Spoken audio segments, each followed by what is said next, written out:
The Anvil Paladin just dropped, and the Star Citizen community is already buzzing about what's next. But there's something nobody's talking about. The answer might completely change how you approach fleet composition in 2025. While everyone's debating between three obvious choices, there's a dark horse candidate that could shake up the entire meta. Look, if you've been following Anvil's ship pipeline for years now, well, you've probably made some terrible predictions before. We all have. After diving deep into the latest community discussions and CIG's development patterns, there's something that most content creators are missing entirely. If you're planning your fleet or sitting on CCUS, wondering what to do next, this directly affects your wallet and your gameplay experience for the next 2 years. The implications go deeper than just which ship flies next. So we're talking about Anvil Aerospace's next ship release after the Paladin. For context, Anvil makes the military-focused, angular ships. Think Hornet fighters, the massive Carrack Explorer, and now the Paladin gunship. They have three major concepts in the pipeline: the Liberator carrier, the Crucible repair ship,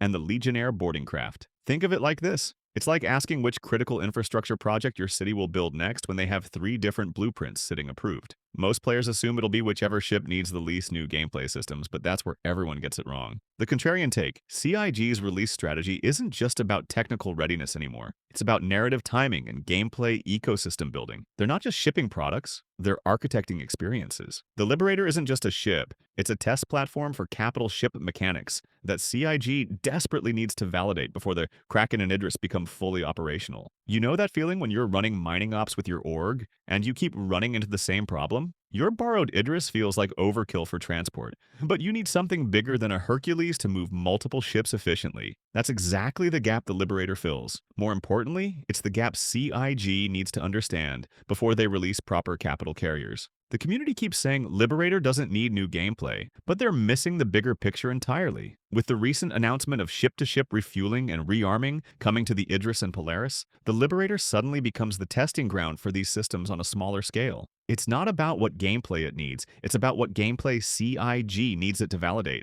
The Liberator's 400 SCU cargo capacity, combined with its ability to carry two Nova tanks simultaneously, means it's not just a carrier. It's a mobile forward operating base that can support extended operations without the massive crew requirements of an Idris. When you factor in the upcoming Tactical Fleet Groups feature and the emphasis on sustained field operations, the Liberator becomes less about convenience and more about strategic capability. The ship's defensive armament, dual-size 5 turrets and dual-size 2-point defense systems, isn't meant to win fights. It's meant to survive long enough for the fighters it's carrying to launch and engage. That's a fundamentally different design philosophy than what we've seen before, and it suggests CIG is thinking seriously about asymmetric fleet engagements. Now, if you're like most players, you're probably thinking about this from a "what ship do you want to fly" perspective. But what if CIG's next Anvil release completely changes the meta for group gameplay? The community's been debating this for months on Reddit and Spectrum, and honestly, most of us are approaching it all wrong. We're thinking like individual pilots when the game is clearly moving toward fleet-based operations. Quick pause. If you're finding this useful for your fleet planning, hitting that subscribe button actually helps more people discover this kind of deep dive analysis. Plus, you'll never miss when we break down the next ship that could make or break your hangar strategy. Back to the ships. The Legionnaire tells a completely different story.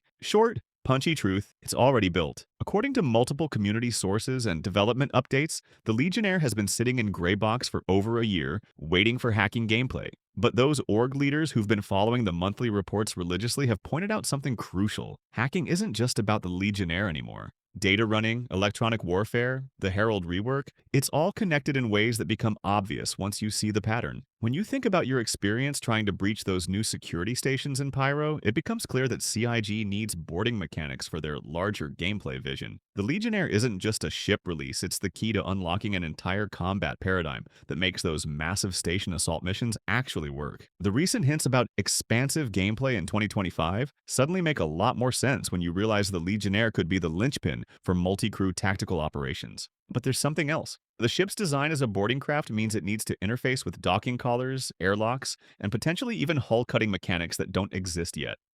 Let's be honest about something the community doesn't like to admit. Most of the boarding gameplay we imagine probably won't look like the dramatic breaching sequences from concept art. It'll likely be more methodical, more technical, and require coordination between multiple ship types. The Legionnaire might be the tip of the spear, but it's not a solo operation tool. That brings us to crew requirements and operational reality. The Legionnaire needs a minimum crew of 4, but optimal operations probably require 6 to 8 people when you factor in the ships that need to support the boarding operation. That's not casual gameplay, that's organized group content that requires planning and coordination. You'll never forget the first time you tried to coordinate a proper fleet engagement in a Polaris. You had fighters, you had support ships, but when it came to actually taking objectives, you hit this wall where you could destroy things but couldn't really capture them effectively. Your gunner probably turned to you and said something like, "We need a way to get inside these things without blowing them up first." That moment crystallized something. Star Citizen's combat is evolving beyond just shoot until it explodes. The frustration was real, but it also revealed that whichever Anvil ship comes next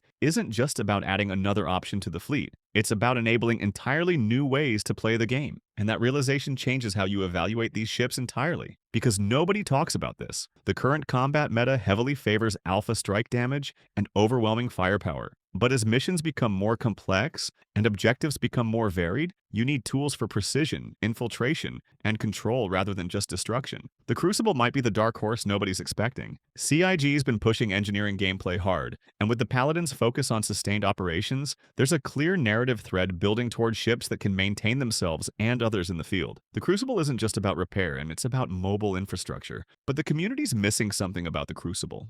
It's almost certainly getting a major reconceptualization. Ships from that era of development, before CIG really understood the scale they were building toward, almost always balloon in size and complexity. The current Crucible concept shows a ship with massive external repair arms that would be nightmare to implement with current physics and engineering systems. The smart money says the reconcepted Crucible becomes something closer to a mobile factory, with internal repair bays, fabrication capabilities, and possibly even limited manufacturing. Think less flying garage and more industrial support vessel. That would align it with the Pioneer's manufacturing focus while giving it a distinct role in fleet operations. Your tactical advantage, if you're thinking about CCUS or fleet planning, consider this. The Crucible will likely be the most expensive of the 3 when it releases, and it's probably getting a size increase during development. That means current CCU chains might become incredibly valuable, potentially saving you hundreds of dollars if you position correctly now. For newer players, focus on the gameplay you want to engage with, rather than the ship itself. For veterans, think about which ship enables the most diverse gameplay for your organization. The Crucible might seem niche, but mobile repair and manufacturing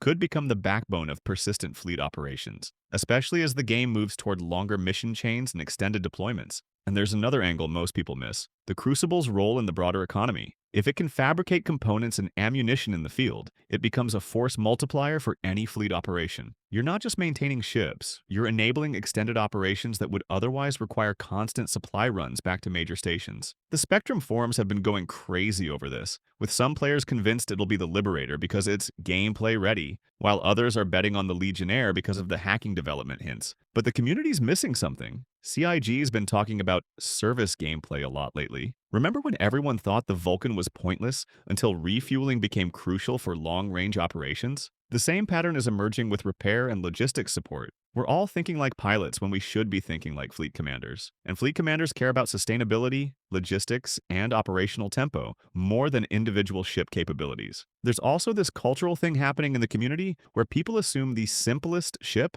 gets released first, but CIG's actual release pattern suggests they prefer ships that showcase new technology or gameplay systems. The Paladin wasn't the simplest gunship they could have built, but it demonstrated their current capabilities in ways that generate excitement and sales. What you should do with this information and why it matters more than just satisfying curiosity: first, audit your current CCU chains. If you have anything leading to these 3 ships, hold on to them. The value proposition changes dramatically based on which ship releases first and how CIG prices it relative to current concepts. You could be sitting on significant savings without realizing it. Second, consider your organization's needs honestly, not just your personal preferences. Are you missing logistics capability, boarding capability, or maintenance capability? The answer should influence your fleet planning, because these ships aren't just individual purchases. They're investments in your group's operational capabilities. If you're planning to buy, wait for the next concept sale or Intergalactic Aerospace Expo to see which direction CIG telegraphs. Watch the monthly reports for mentions of hacking, carrier operations, or repair gameplay. That's your signal for which ship is coming next. But more importantly, pay pay attention to the broader gameplay systems being developed, because those drive ship releases more than arbitrary timelines. Most importantly, don't just think about what you want to fly. Think about what role your fleet is missing. The next Anvil ship will likely define the meta for its entire category, and early adopters always have advantages in terms of understanding optimal loadouts, operational procedures,